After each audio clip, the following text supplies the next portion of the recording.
Channel CB ভ্রমণপ্রিয় বাঙালি এবং শিক্ষার্থীদের জন্য দারুণ এক খবর। ফ্রান্স যাওয়ার স্বপ্ন এখন আরও সহজ হতে চলেছে। ঢাকায় ভিএফএস গ্লোবাল একটি নতুন ফরাসি ভিসা আবেদন কেন্দ্র চালু করেছে। গত বুধবার থেকে এই কেন্দ্রে স্বল্প এবং দীর্ঘমেয়াদী ভিসার জন্য আবেদন গ্রহণ করা শুরু হয়েছে। গত মঙ্গলবার অর্থাৎ 17 সেপ্টেম্বর ফরাসি রাষ্ট্রদূত মেরি মাজদুপুই ভিএফএস গ্লোবালের সাথে যৌথভাবে এই নতুন কেন্দ্রটি উদ্বোধন করেন। এর মূল উদ্দেশ্য হল বাংলাদেশে বসবাসকারী মানুষের জন্য ফ্রান্সে ভ্রমণ আরও সহজ করা।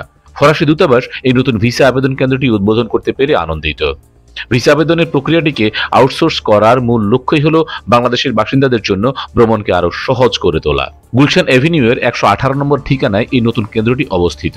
ভিএফএস গ্লোবালের মাধ্যমে অ্যাপয়েন্টমেন্ট বুকিং এর প্রক্রিয়া ইতিমধ্যে শুরু হয়ে গেছে। রাষ্ট্রদূত বলেন, এই পদক্ষেপের ফলে প্রতিদিনকার আবেদনের সংখ্যা বাড়বে, অপেক্ষার সময় কমবে এবং একটি বিশেষায়িত কেন্দ্রের মাধ্যমে আবেদনকারীদের সামগ্রিক অভিজ্ঞতা উন্নত হবে। তবে তিনি একটি গুরুত্বপূর্ণ বিষয় পরিষ্কার করে দিয়েছেন। ভিএফএস গ্লোবালের কাজ কেবল আবেদন গ্রহণ এবং প্রয়োজনীয় কাগজপত্র সংগ্রহ করা। ভিসা প্রক্রিয়াকরণের চূড়ান্ত সিদ্ধান্ত নেবে শুধুমাত্র ফরাসি দূতাবাস। উল্লেখ্য, 2004 সাল থেকে ভিএফএস গ্লোবাল ফরাসি সরকারের ভিসা প্রক্রিয়াকরণের একটি বিশ্বস্ত অংশীদার। বর্তমানে তারা 29টি দেশে ফ্রান্সের জন্য 70টি ভিসা কেন্দ্র পরিচালনা করছে। নতুন এই কেন্দ্রটি অত্যাধুনিক সুযোগ সুবিধা সম্পন্ন।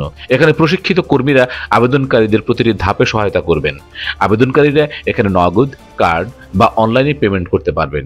এছাড়া এখানে আবেদন জমা দেওয়া এবং পাসপোর্ট সংগ্রহের জন্য বর্ধিত সময়সীমা রয়েছে, যা আবেদনকারীদের জন্য খুবই সুবিধাজনক। সব মিলিয়ে এই নতুন ভিসা কেন্দ্রটি বাংলাদেশ ও ফ্রান্সের মধ্যে সম্পর্ক এবং জনগণের যাতায়াত আরও সুগম করবে বলে আশা করা যায়। প্রিয় দর্শক, আজ এই পর্যন্তই। আমাদের সাথে থাকার জন্য ধন্যবাদ। ফিরে আসছি নতুন কোনো খবর নিয়ে। Subscribe now for daily news and updates.